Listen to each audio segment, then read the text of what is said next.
Well, good morning and welcome to the Pastor Check-In with Pastor Brian. That's me.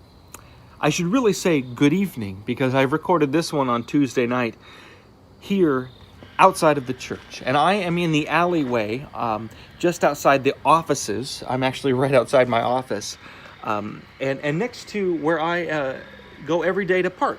And so that's where we are at today. But I have come here at a certain time of day, sometimes called the golden hour. It's that hour or even less just before sunset. Also sometimes referred to the golden hour is the few minutes up to an hour after sunrise. And why is it referred to as the golden hour? You may or may not have heard this term before. Well, the golden hour is a term that photographers and cinematographers use to describe this time of day because it's a time when the light shines in a beautiful way on things. If you've ever taken a walk at this time of day, you know, especially this time of year with the leaves in transition, how beautiful the light strikes. It's because the sun is at a lower angle in the sky. It provides more of a filtered golden view.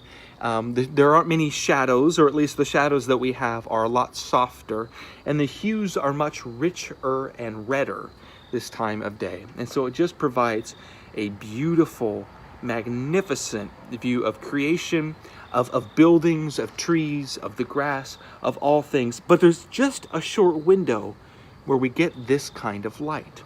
And even as I speak now, the sun is setting and we are losing ground on the golden hour.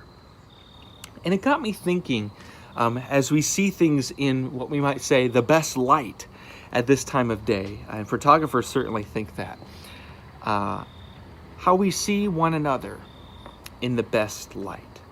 You know, I think we have a choice as we look at one another, as we interact with one another, and certainly as we find one another in all sorts of stations and situations in life, to choose what light we see one another in.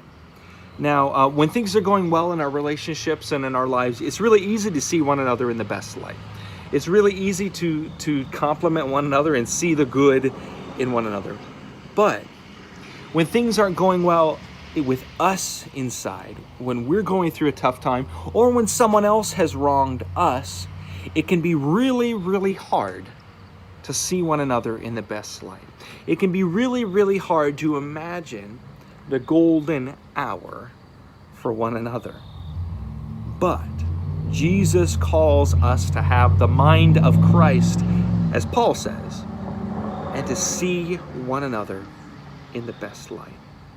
This is not easy to do, and sometimes we only have but a little while to be able to do that. But Jesus calls us into that place where we hold one another up to the light of Christ. See one another in the best possible way, even when it is hard to do, and move forward in the best light. That doesn't mean that we assent to being stomped on. That doesn't mean we ignore all of the bad things going on in our lives or in others' lives. But it says that we know that whatever is thrown at us in our lives, whether it's storms of life or darkness even in our lives, whatever is thrown at us, we will choose to see Christ in one another. We will choose to see Christ in ourselves. And with that, we will choose to see one another in the best light, knowing that that light is with us even as the sun sets or goes high in the sky and the shadows sharpen, that we are created in the image of God and we are created in the best light.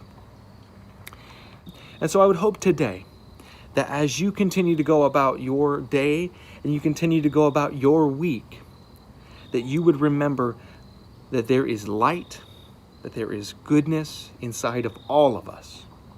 And indeed, when we find ourselves stuck and out of the light, remember to look for the light and to see one another in the best light. Amen.